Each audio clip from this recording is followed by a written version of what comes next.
ಅಲ್ಲಿ ಇಲ್ಲಿ ಯಾರೋ ಹೇಳ್ತಾರೆ ಅಂತ ಸಿಎಂ ಬದಲಾಗ್ತಾರಾ? ಹೈಕಮಾಂಡ್ ನಾಯಕರು ತೀರ್ಮಾನ ಮಾಡಿದ್ರೆ ಮಾತ್ರ ಅದು ಸಾಧ್ಯ ಆಗೋದು. ನಮ್ಮ ಪಕ್ಷದಲ್ಲಿ ಎಲ್ಲರೂ ಪಕ್ಷನಿಷ್ಠರೇ ಇರುವುದು. ಎಲ್ಲ ನಾಯಕರು ಹೈಕಮಾಂಡ್ಗೆ ರೆಸ್ಪೆಕ್ಟ್ ಕೊಡ್ತಾರೆ, ಯಾರು ಕೂಡ ಪಕ್ಷದ ನಿಯಮ ಉಲ್ಲಂಘನೆ ಮಾಡೋದಿಲ್ಲ.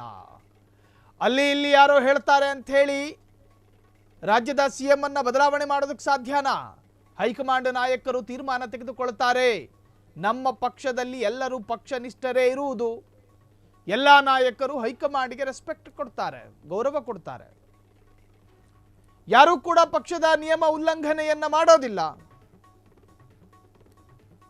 ಗಡಿಬಿಡಿ ಮಾಡಬೇಡಿ. ಹೈಕಮಾಂಡ್ ಅಂತಿಮ ತೀರ್ಮಾನ ತೆಗೆದುಕೊಳ್ಳುತ್ತೆ. ಈವರೆಗೂ ಸಿಎಂ ಬದಲಾವಣೆಯ ಬಗ್ಗೆ ಚರ್ಚೆನೇ ನಡೆದಿಲ್ಲ.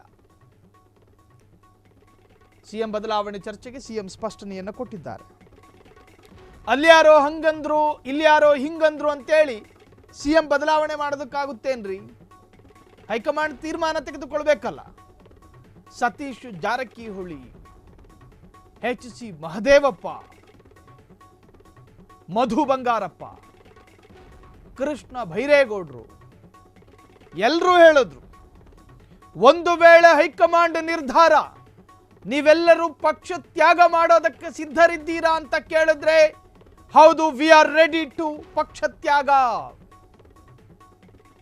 ಪಕ್ಷ ನಿಷ್ಠೆ ಅಂದ್ರೆ ಇದು. ಸಿದ್ದರಾಮಯ್ಯನವರು ಕೂಡ ಅದೇ ಹೇಳಿದ್ದು. ನಮ್ಮಲ್ಲಿರೋ ಎಲ್ರಿಗೂ ಕೂಡ ಪಕ್ಷ ನಿಷ್ಠೆ ಇದೆ.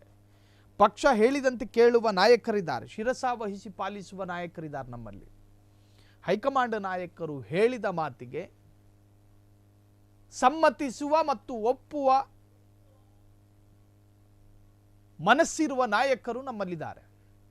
ಹೈಕಮಾಂಡ್ ನಾಯಕರ ನಿರ್ಧಾರಕ್ಕೆ ವಿರೋಧತೆಗಳನ್ನು ವ್ಯಕ್ತಪಡಿಸುವುದಿಲ್ಲ.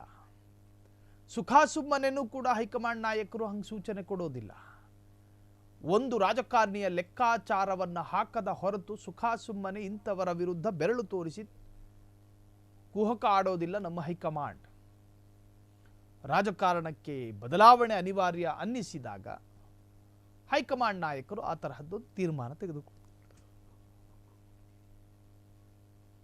ತರಹದ್ದೊಂದು ತೀರ್ಮಾನವನ್ನು ತೆಗೆದುಕೊಳ್ತಾರೆ.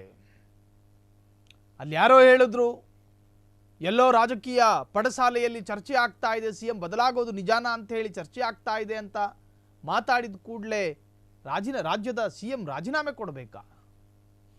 ಆ ವಿಚಾರಗಳಿಗೆ ತಲೆ ಕೆಡಿಸಿಕೊಳ್ಳಬೇಡಿ. ಅವರು ಇವರು ಹೇಳಿದ್ರು ಅಂತ ಹೇಳಿ ಹೈಕಮಾಂಡ್ ನಿರ್ಧಾರ ಬದಲಿಸೋದಿಲ್ಲ. ಹೈಕಮಾಂಡ್ ಒಂದು ತೀರ್ಮಾನಕ್ಕೆ ಬರುತ್ತೆ.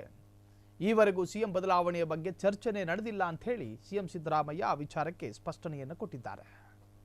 ಕ್ಷಣ ಕ್ಷಣದ ಸುದ್ದಿಗಳಿಗಾಗಿ ಫ್ರೀಡಂ ಟಿವಿ ಸಬ್ಸ್ಕ್ರೈಬ್ ಮಾಡಿ, ಲೈಕ್ ಮಾಡಿ ಹಾಗೂ ಫಾಲೋ ಮಾಡಿ. ಹೊಸ ಸುದ್ದಿಗಳ ನೋಟಿಫಿಕೇಶನ್ಗಾಗಿ ಬೆಲ್ ಐಕಾನ್ ಮೇಲೆ ಕ್ಲಿಕ್ ಮಾಡಿ.